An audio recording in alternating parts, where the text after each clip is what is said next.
Hello, friends. Today I would like to speak about, I think, what people are extremely afraid of, which is the role of us, the human, in the age of AI.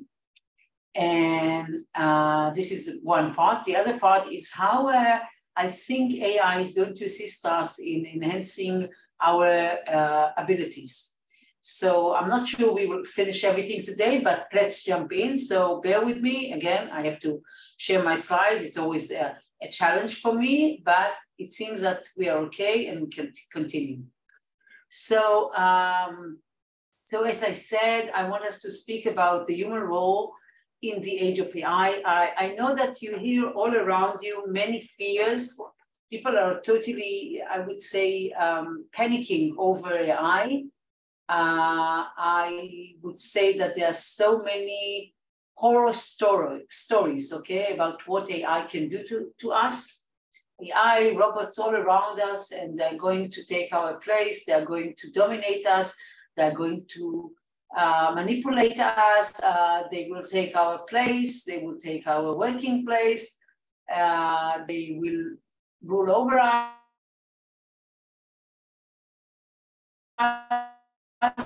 Very optimistic view.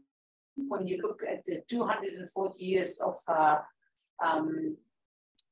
would say, the revolutions, the technological revolution, whenever we have a huge technology, the first thing that is happening to us is, the amygdala is overreacting, and we are simply fearful. So this is my take on things. So I want to share with you why am I so optimistic. I think I'm taking after Kevin Kelly, after Mark Andreessen, after Carlota Perez. So I have many, I would say, wonderful Vivian Ming, wonderful teachers, and I'm simply sitting on these giant shoulders, and I'm bringing you their thoughts combined with mine, but mainly theirs. So here we go. Let's jump in.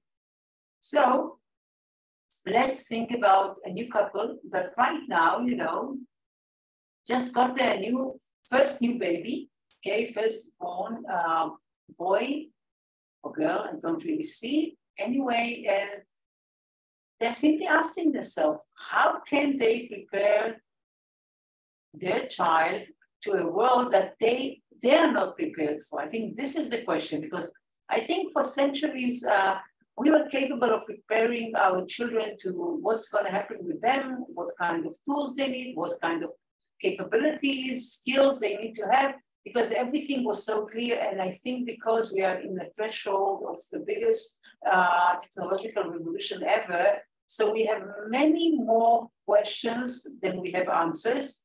In my opinion, it's the best situation to be in, because it means you have to give up on any kind of preconceptions that you have, all your hidden assumption, you have to give up on them, and you have to look at the world with the eyes of a newborn, of a newbie, and learn everything from the beginning. Don't forget, as Kevin Kelly is always reminding us, that right now we are the newbies, but within 20 years, again, because everything is going to be changed again. So these are going to be the new newbies. So even if we're looking right now at our children, and we feel envious that it's so easy for them to use computers, to use ChatGPT, to write the code or whatever, please bear in mind they are going to be the new newbies as well in 20 years. So we are all going to go we are all going to go and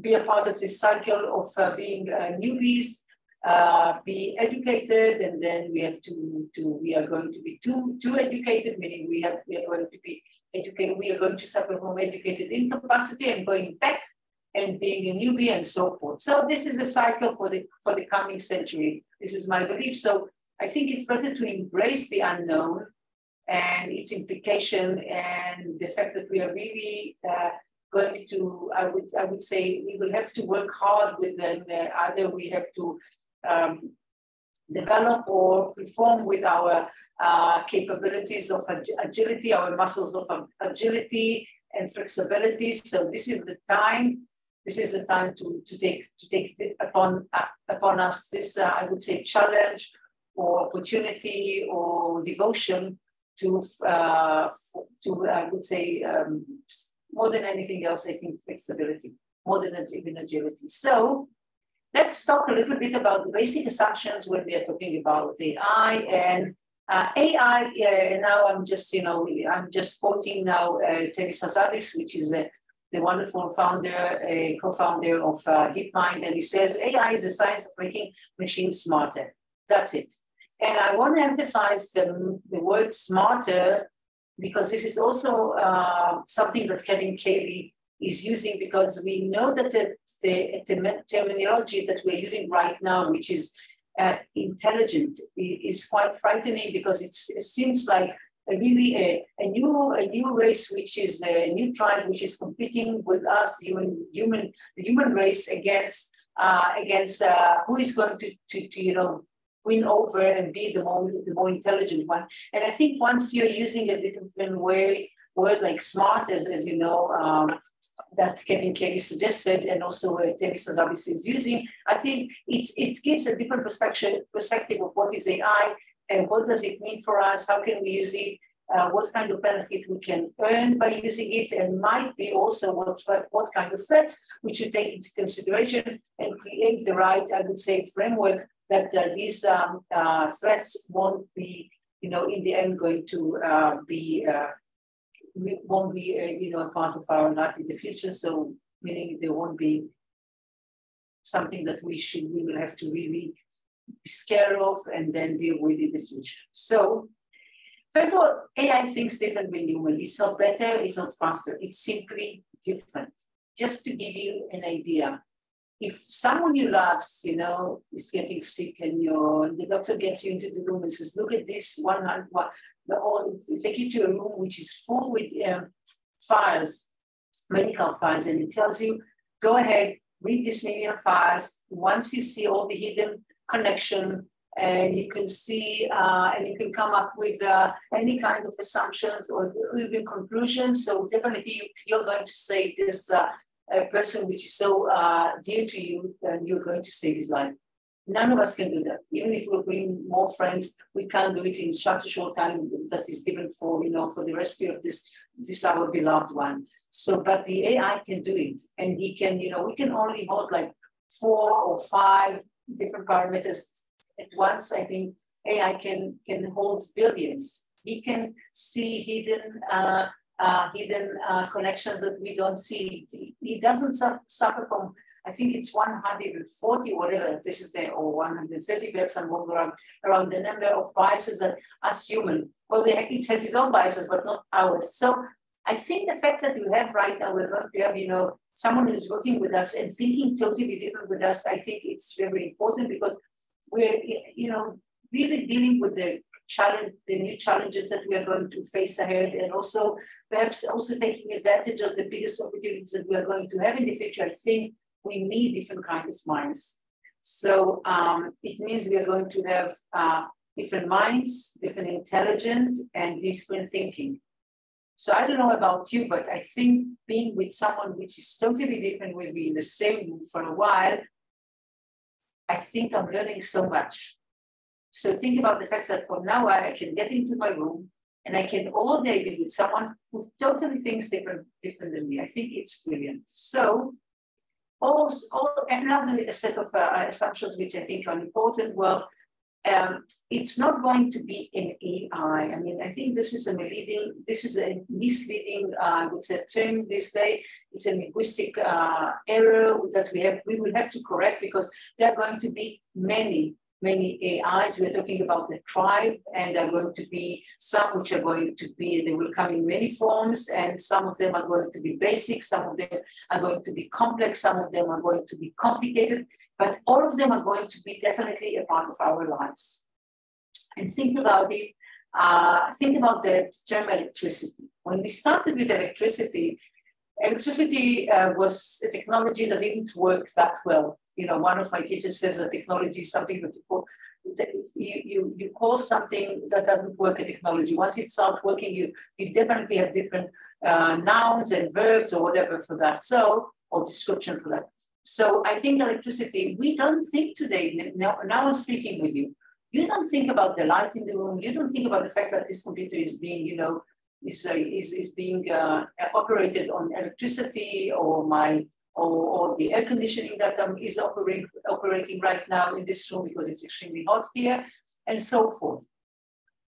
And I think this is important to understand. So once the technology is really, you know, becoming a part of our life, we call it, and so we have different kinds of electricity, but we don't think about them on one hand, but also there are some which are basic, some which are complex. And of course, if I'm talking now about big factories and so forth, it's complex, but when I'm talking about, for example, about a space shuttle, probably it's complicated. It's not only complex. So I think this is just to give you just the metaphors I would say that we can use in order to understand where AI is really going, and we are only at the gate, we are only at the departure point right now. So it's going to be everywhere. It's going to be like electricity all around us. It's going to be extremely easy to use. We're going to speak to AI. We're going to look at AI. We are going to walk. And AI is going to be on us, you know, AI is going, there are going to be patches with AI on us. We might even use some, you know, everybody right now are afraid, you know, of brain machine interface. It might be in the end, you know, something like I put here, you know, even it can be like, I don't know, even I wouldn't say a pain, but it definitely can be even like, a plaster that I put on, or anything else that I can put, or it can be my ring and I'm speaking and this ring gets all this information, but it also can give me information and so forth. So it's, in a sense, one of the great teachers that I heard about talking about it's very interesting about the process of, about the Industrial Revolution. She was talking about fabrics, and how in the beginning fabrics were so unique and so rare. And then they became, you know, and then after that, we talked about it. So then people suddenly could have had, you know, instead of one set of clothes, they can have 7 sets of clothes, and not only the rich one. And then because it got so much cheaper, so, you know, you can have drapes, and then you can have towels, and then you can have sheets and so forth. So it's becoming a part of the background, and no one is talking right now about textile. We don't think even about textile as a technology, or definitely not a revolutionary technology. So I think this is very, very interesting. I wanted to show you a little bit what's happening when you expose to the general AI. So what's happened to your productivity? So you see, so you're going, as you're going with it, you know, so you're definitely going to earn more, you see. Your medium wage is simply, you know, it's going to get higher, just to give you an idea. And it seems that definitely there are going to be, the people are going to embrace it more quickly are the people which have higher level of education. Even though for them it might be the scariest one, because we used to think that, you know, white color people, you know, labor and workers are protected from, more protected than any kind of, I would say, AI revolution, because we thought it's the AI and robotics are going to go after the low income, the lower wages, salaries, employees work. No, it's definitely not going on, because we thought that everything that is, you know, dirty, repetitive, boring, or dangerous, these are the things that we are going to outsource to the machine earlier, and now it seems that we are going to do the opposite, or because we have right now a problem with robots, and unfortunately they're not operating yet according to our expectation and our desires. So it's very interesting. So we see the higher the level of your education, definitely you're going to be exposed to, I wouldn't say the threat, but the capability of using large language models in order to do some of your expert task. And I think it's beautiful, because then you're going to have time to do something else. We're going to talk about it. What also is very interesting is that once we are taking AI and we're using it as a core pilot, the impact Okay, the impact is increasing over time, meaning you're becoming much more efficient. If we're talking about efficiency, if we're talking about being creative, you're becoming much more creative. People are using Midjourney, for example. So I think this is very, very interesting. Another thing is that look at it, what is happening with developers, which usually, you know, this is a high income and this is a income usually employee, and there is a desire, there is definitely always a need for more.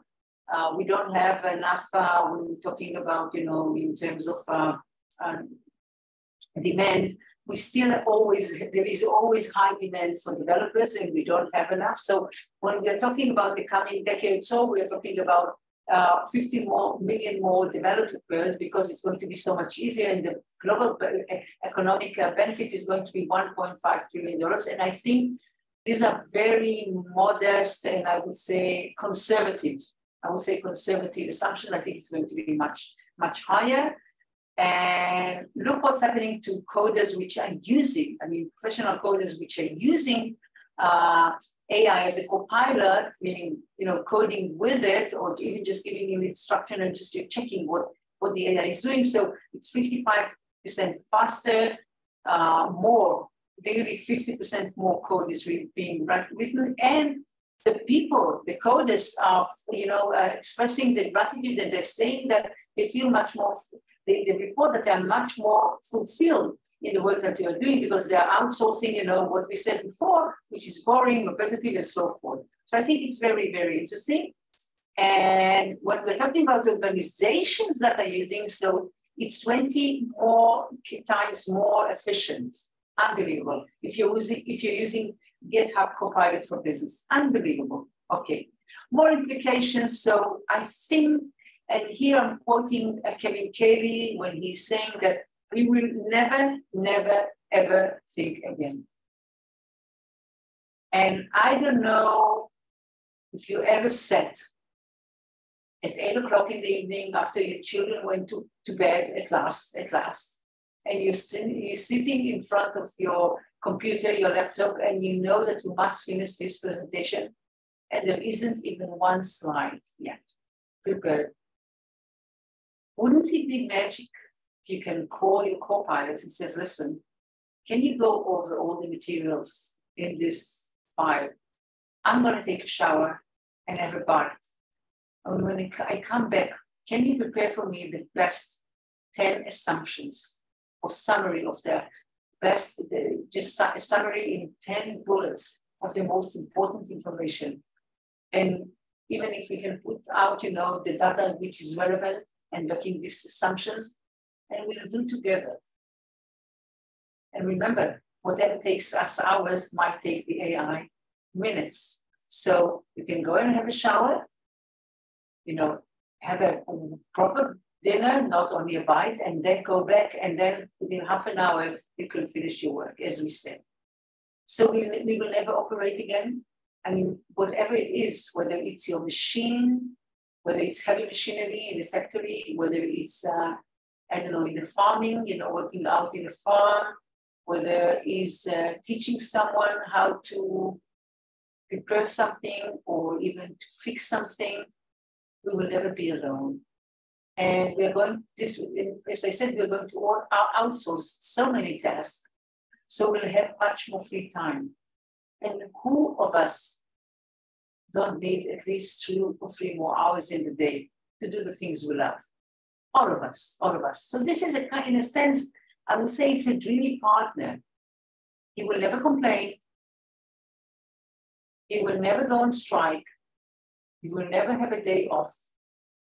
He's always going to be willing there to assist you. So, in my opinion, this is a dreamy partner. So once you have this kind of partner, what does it really mean for us? It means that we are going to have superpower. It means that we are going to be capable of doing much more than we were capable until now. And Yahli, my mentor, one of my mentors, says something beautiful. He says, the time that will go from I have an idea to I have a solution is going to be the fastest one in the history, and it doesn't really matter what we are talking about. whether we're talking about a solution for, I don't know, a problem that we have with within a product that we are right now building, whether it's going to be a dreamy thing, for example, how can we stop world hunger? What should we do about it? Should it be something small like what kind of story should I write to my daughter for her 9th birthday? Can I check which are the best working places in my area and what are the really qualifications that they need, and on which parameters which parameters are really crucial for them when they're making a decision where they're going to hire someone. If I'm a woman, if I'm over the age of 50, what are my chances? What should I do to change those chances? All of this, we can ask. We'll have answers. Definitely, we're not going to love all of them, and perhaps some of them are not going to be, satisfying, and perhaps some of them we will also consider misleading. But at least I think it's something that we didn't have until now. So this is what I wanted to say about that. So the implication is that every part of our lives is going to be transformed. There is no question about that.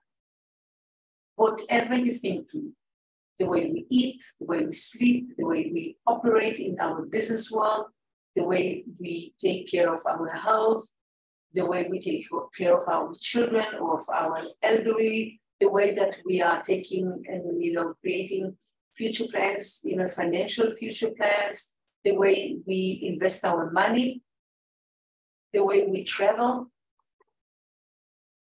anything you can think about, the way we brush our teeth. Everything is going to be transformed. And definitely in the short term, there are going to be losses. And I'm sure that when I'm saying it, it's frightening for you. And it should be.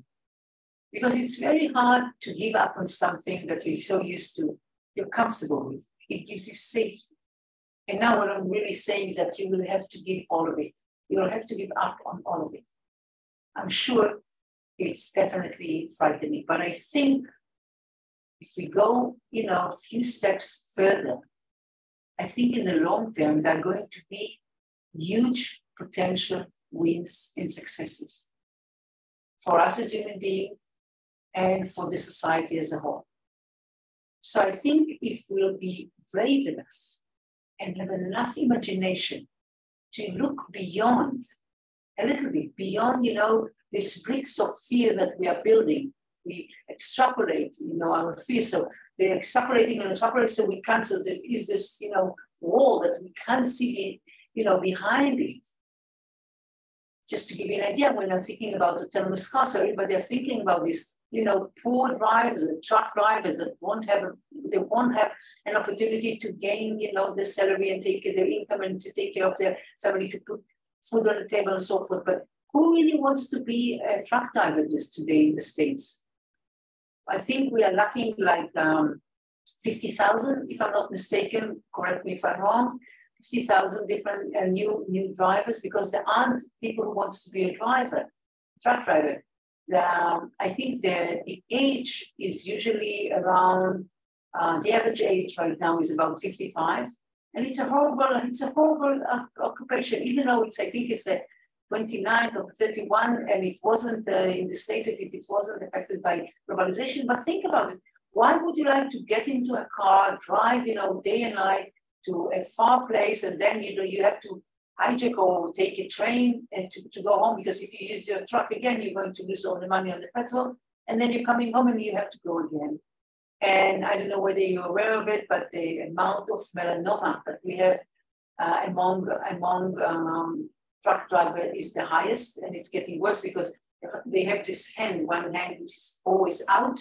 So, so there you go. So they have skin cancer. So it's a horrible life. So we wouldn't like our children to be, we wouldn't recommend any of our beloved ones to become a truck driver. You just, you do it because you don't have any options. because somehow in the process of your building your life, something happened and you didn't have other options, so you went for them. So if we will be, so think about it, they don't want to be, no one really born to be a truck driver. And think about the fact that we are going to save 1.3 million people that we are killing every year while we are driving. And think about the pollution. And think about the place, the space that we are going to have. We can use it for kindergartens and, open spaces and, building for us new lands inside the city or whatever, museums, play garden, garden or whatever we want to do for ourselves. So I think we need to be courageous and look beyond the immediate losses and prepare ourselves for the giant wins and successes. Thank you so much for being with me. Yahli.